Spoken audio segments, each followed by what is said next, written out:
Alright, so I'm going to be responding to the claim that placing stricter regulations on elderly drivers will decrease the number of car accidents.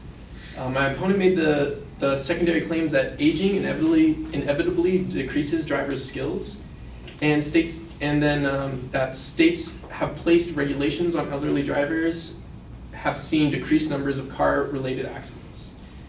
And my response to his main claim is that most states already have these restrictions in place. There's like 33 states and the District of Columbia that have it, and the states that don't have it are mostly lower populated states.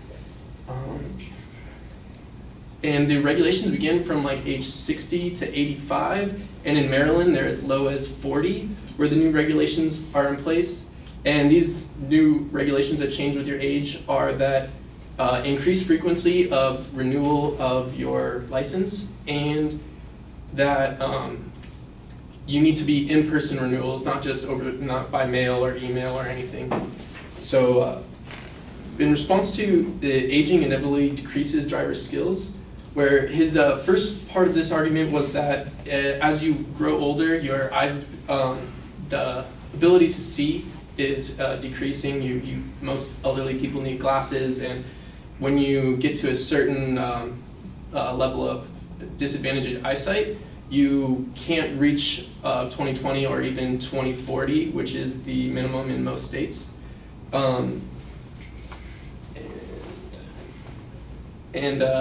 So he states that this is a big problem, but for the states that already have these regulations that make it mandatory to come in person, they have to do an eye test. Anytime you go into the DMV to renew your license, you have to do an eye test. Whether you have to go in person or not, if you go in person, they will test your eyes.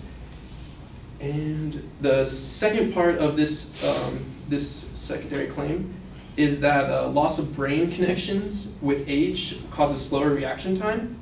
And this is often true. And from the same study that he cited, which was from the University of Rochester on the online medical encyclopedia, it said that this is true, but the age, it varies. Like when this really becomes an effect varies from each individual. So one individual might begin to lose their eyesight or their brain connectivities at a lower age, maybe between 40 and 60, while others might retain it all the way up till 80. So saying that picking a specific age is very difficult to do. And in this section, he also cites that 74% of deaths of people killed in car accidents involving an older driver were deaths to the older driver or an older passenger. So in this, this doesn't actually respond to the driver's skills, because it's just saying that they're weaker and that they're more likely to have a fatal accident if they're in an accident. It doesn't actually have anything to do with preventing the accident itself. And now their second claim is that states that have placed regulations on elderly drivers have seen decreased numbers of car-related accidents. And in response to this, he gives the example that Florida tested drivers 80 years and over if their vision was road safe, and that 7% failed. But of these 7%, it doesn't classify like if that's different from the people that fail their test under that age. When people go to the DMV all the time, like they don't know that they need glasses. They go to the DMV because they have to. They renew it, and they find out, oh, I failed the eye test. I have to go to a doctor, get a prescription, and then come back and renew my license. And so it doesn't say if 7% is higher or lower than that of the lower ages. And it also, he doesn't include that in the same article, it says that at this age group in Florida, the 20% of the drivers in this category chose not to renew their license. So these people knew that they were already in the category of people where either their eyesight isn't good enough or something is wrong with them where they wouldn't be safe to drive. So 7% is already significantly less than the 20% that realize they don't have the vision or just know that they have medical issues where they can't. And in his second example, that states that have placed regulations have decreased numbers of car-related accidents, he says that 17% lower fatality rate in states which require in-person renewal for elderly drivers. It states that there's a 17% lower fatality rate for elderly drivers, but it doesn't tell us that this that by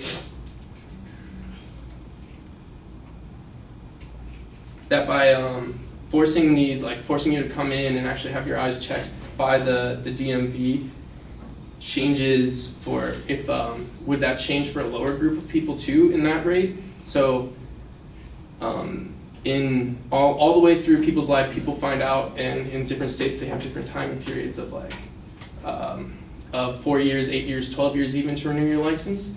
And so during that time, if they were forced to have an in-person renewal, then they'd be forced to redo their eye test, and therefore know that they need to get better prescription or not have their license. And so in conclusion, that my opponents claimed that placing stricter regulations on elderly drivers will decrease the number of car accidents, but I believe that placing the stricter regulations than the ones in place on the elderly alone won't do that, but an alternative would be a mandatory in-person renewal of licenses would decrease the number of car accidents more significantly. Thank you.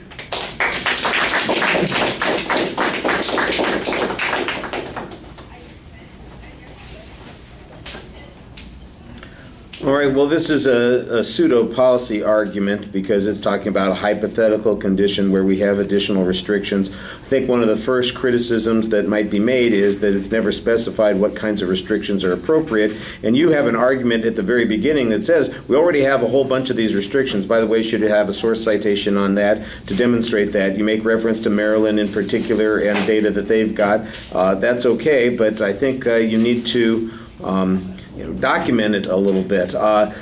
In essence, if the advocate is saying what we're doing is working, that's a little bit different than saying we need to do something different than we're doing now. And I think there's a lack of clarity on that argument there. On the second, I guess it's actually the first point where you're talking about existing laws and then you talk about reaction time and the eye vision thing and all that stuff. There's a lot of presses on the statistical information. That's okay. I like the kind of hypothetical example that you've got, where it's people vary by age and what the skills that they're losing, that sort of thing. And you've got this idea that the people who are dying in the accidents are the old people, but they're dying because they are infirm, they have more difficulties, let's face it, they are frailer, they don't have the ability to recover as much. Sometimes their immune systems are vulnerable for a variety of diseases of aging. So, but it doesn't prove that they've caused the accidents. I thought that was a reasonable press on that particular point.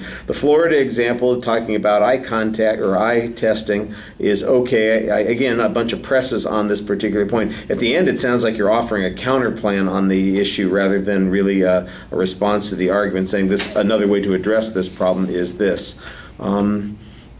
I think there are arguments to be made that say that we are addressing these issues in a variety of ways, and we don't usually. You've even got a piece of information that talks about that. 20% of these folks decide on their own not to renew the licenses. It sounds to me like a lot of these drivers who are older recognize these problems on their own. Do we really need a government regulation that controls them, or are they capable of managing it on their own? I think that's maybe the argument that would work better there.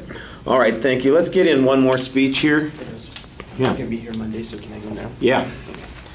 Let me find your